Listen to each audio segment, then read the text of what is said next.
Je crois qu'encore une question, une dernière question.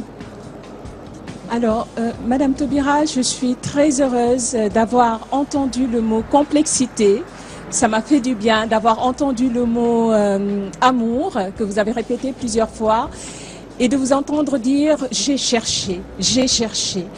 Et c'est vraiment la question que je vous pose, c'est bêtement une question de maman. Une maman inquiète, une maman parfois fatiguée, parfois triste, parce qu'elle a le sentiment d'être en face d'un monde qui refuse la complexité, une complexité qui peut être belle et aboutir à de belles créations, riches. Une maman fatiguée parce que ce refus de la complexité aboutit à des simplifications appauvissantes qui sont parfois destinées à mieux classer, à mieux définir et à hiérarchiser. Et donc, je me demande comment, face à mes enfants, leur apprendre cet art à la Taubira de combattre avec intelligence et élégance, leur apprendre à dire non sans se laisser éclabousser par la mesquinerie.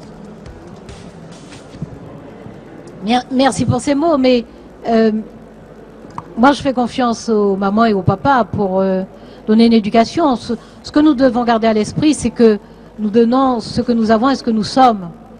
Donc plus nous nous enrichissons nous-mêmes, plus nous faisons l'effort nous-mêmes de comprendre le monde, plus nous sommes capables de restituer cette complexité. J'ai plus donné aux enfants des autres qu'à mes propres enfants. Je n'ai pas été... toutes les mamans actives savent ça. On est disponible pour les autres. On rentre chez soi juste pour faire le gendarme. Est-ce que tu as fait tes devoirs? Va prendre ta douche, passe à table. Voilà, donc j'ai été une très mauvaise maman. Souvent je dis, j'ai été une marâtre même. Mes enfants sont tellement affectueux qu'ils me disent le contraire. Je suis assez lucide pour savoir que j'étais une mauvaise maman. Mais voilà, je pense qu'en même temps, nous sommes solidaires du monde dans lequel nous vivons.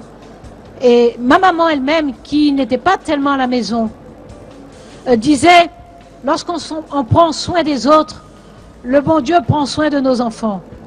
C'était sa façon de s'excuser, hein. Parce qu'elle était comme moi, elle rentrait, c'était pour les racler, pour les contrôles, pour les machins. Donc voilà, voilà, j'ai beaucoup pris soin des autres et j'ai été très peu chez moi. Mais les autres prennent soin de nos enfants. Je sais que mes enfants ont rencontré des enseignants, ils ont rencontré des adultes, ils ont lu aussi, ils ont... Voilà, donc c'est ça là, nous sommes ensemble. Il y a à donner, il y a des choses essentielles à donner à nos enfants, des règles de base, et je crois avoir donné les miennes. Il y a à veiller sur eux, c'est-à-dire ne pas leur faire plaisir, mais de les préparer à la vie. Donc lorsque c'est nécessaire, être sévère, être très exigeante, être rigoureuse, et en même temps être très affectueuse.